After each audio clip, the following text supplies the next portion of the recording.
a good praise, because praise will pull you out. Praise will pick you up. Praise will turn it around. Is there anybody in here today? You know praise will work for you. Say yeah. Say yeah. Say yeah. Yeah. Yes, sir. Why you hollering so much? I'm praising my way out of my pit.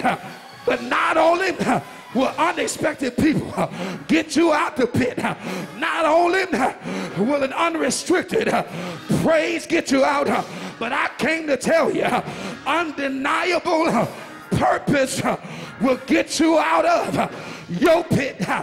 Do me a favor. Look at your neighbor one more time and say, neighbor, I can't deny the purpose on your life. God has more in store for you. Can I tell y'all, there are times in my life that I felt like throwing in the towel. There have been times in my life that I felt like quitting. There have been times in my life that I felt like saying to hell with all of this.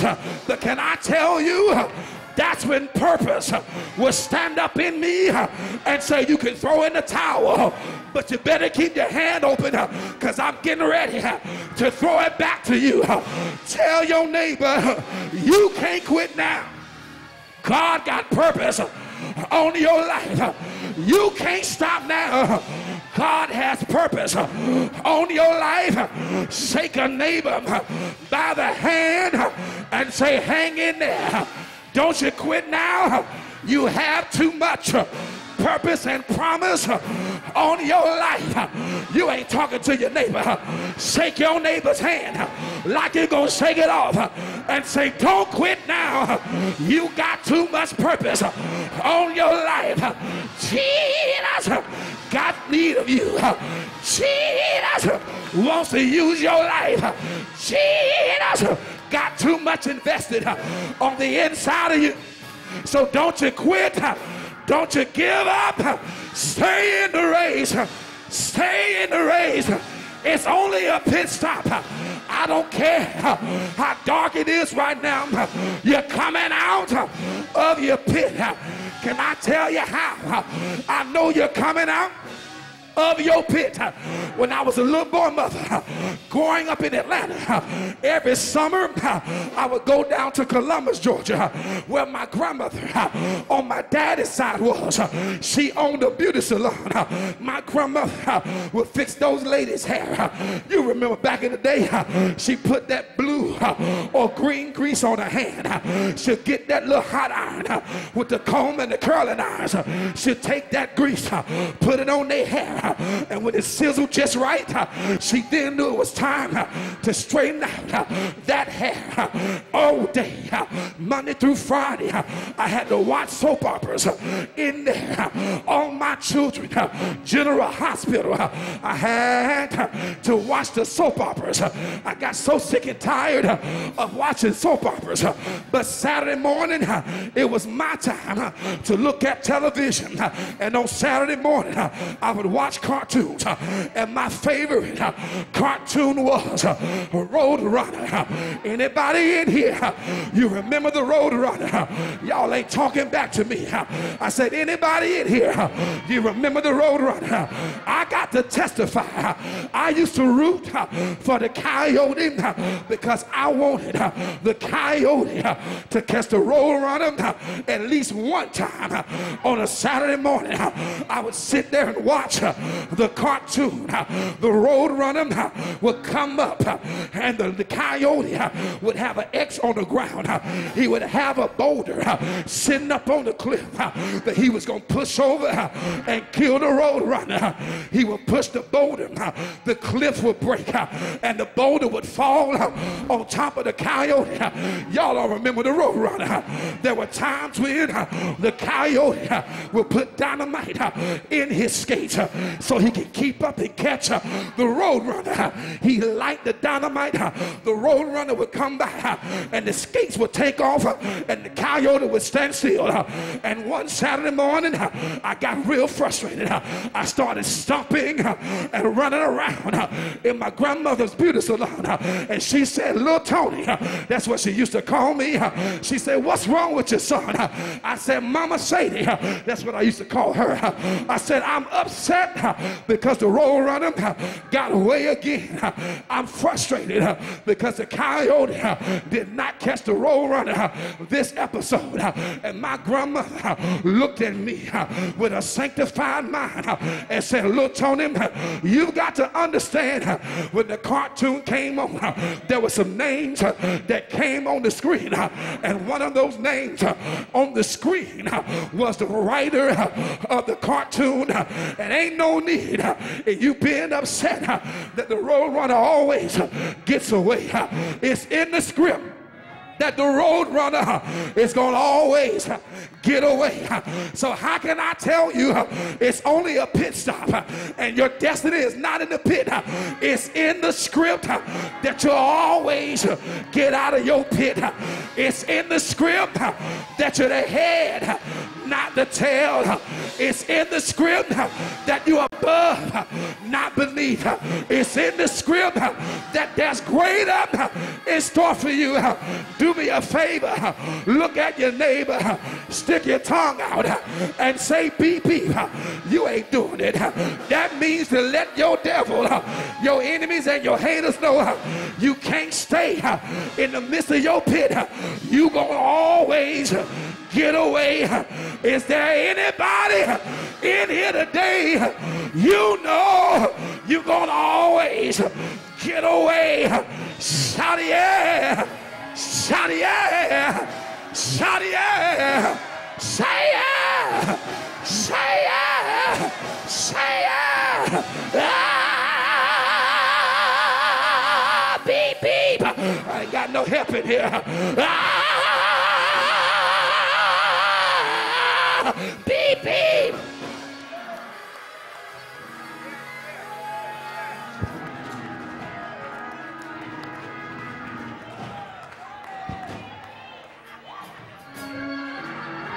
Can I be transparent? Can I be transparent? Can I be transparent? There's something about this story that runs me hotter than fish grease on a Friday night in the middle of July.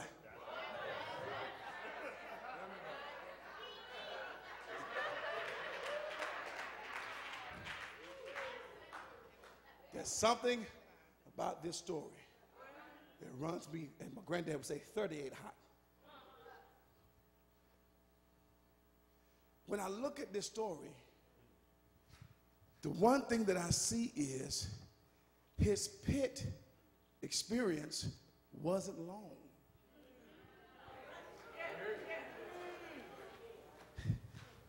They saw him, they put him in a pit, start eating the lunch he brought them.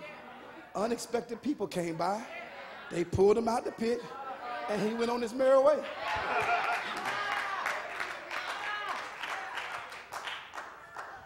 That runs me hot. Because it seems like sometimes when I get in pits, they last a lot longer than that, mother.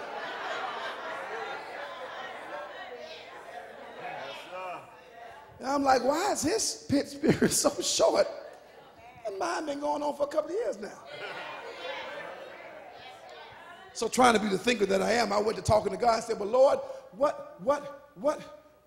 Because maybe God put him in the pit so that God could say something to him. I said, okay, Lord, so what did you say to Joseph in the pit that I'm not hearing you say so I can get out of mine? And the Lord said, that's your problem. Your problem is you think you know the answers to all of this. And I said, well, Lord, was it what Joseph said to you? Maybe Joseph said something that got him out the pit. Maybe I'm not saying the right things. Lord said, listen, here it is, here it is, here it is, here it is. Let me help you, son. Joseph said nothing to me. It's what I said to Joseph. I said, okay, Lord, what did you say? Because I can't add nothing to the text.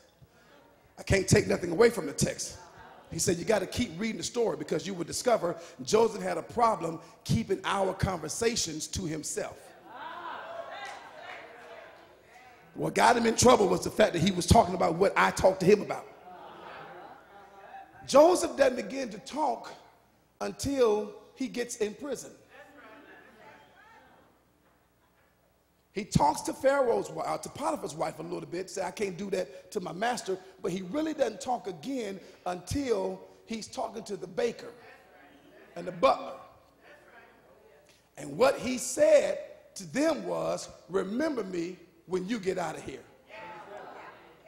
And God said, that's exactly what I said to Joseph in the pit. Remember me when you get out of here.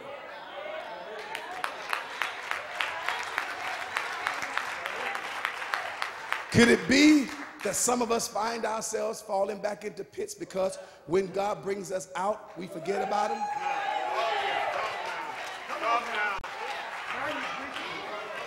Lord, if you just get me out of this hospital, I promise you I'm going to always be in church. Lord, if you save my child, I promise you I'm going to always. And then when we get what we need from God, we get ghosts. Something else I want you to see about this story, my brothers and sisters, and I think this is going to help everybody in here. Hear me well. You got to learn when it's time to reinvent yourself. You got to learn when it's time to reinvent yourself. Listen to me carefully. Joseph was a dreamer when he was living in his daddy's house and he was broke. But he had vision. He could see. He was a dreamer in his daddy's house and he was broke. When they got him out of prison, what would have happened to the story if Pharaoh had said to Joseph, I got these dreams I can't interpret? What would have happened if Joseph had said, I can dream too? I've been dreaming since I was 17.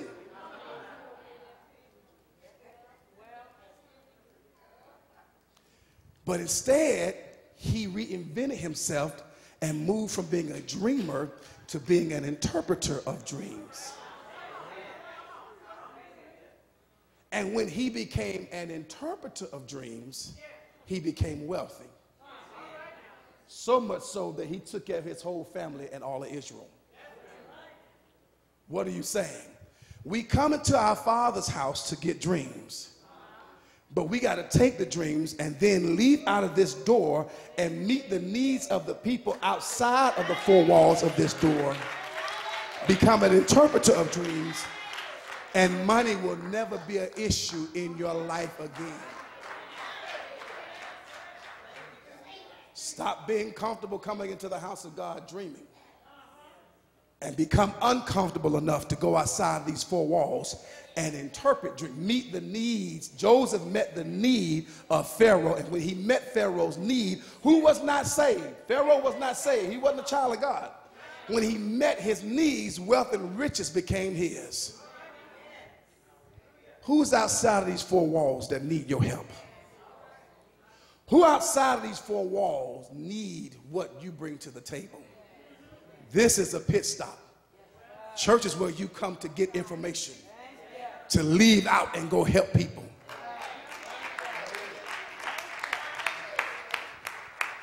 And when you move from being a dreamer to an interpreter of dreams, money will never be an issue again in your life.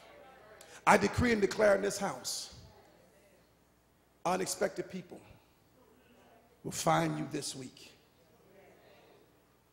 Listen, God has been doing so much wonderful miracles. It's blown my mind. I got a call last night sitting at dinner. I preached at someone's church, in South Georgia on the 6th. It was a Monday night Raw, the first Monday's month. It was April the 6th. And I prophesied to the pastor that some things were going to happen in 21 hours,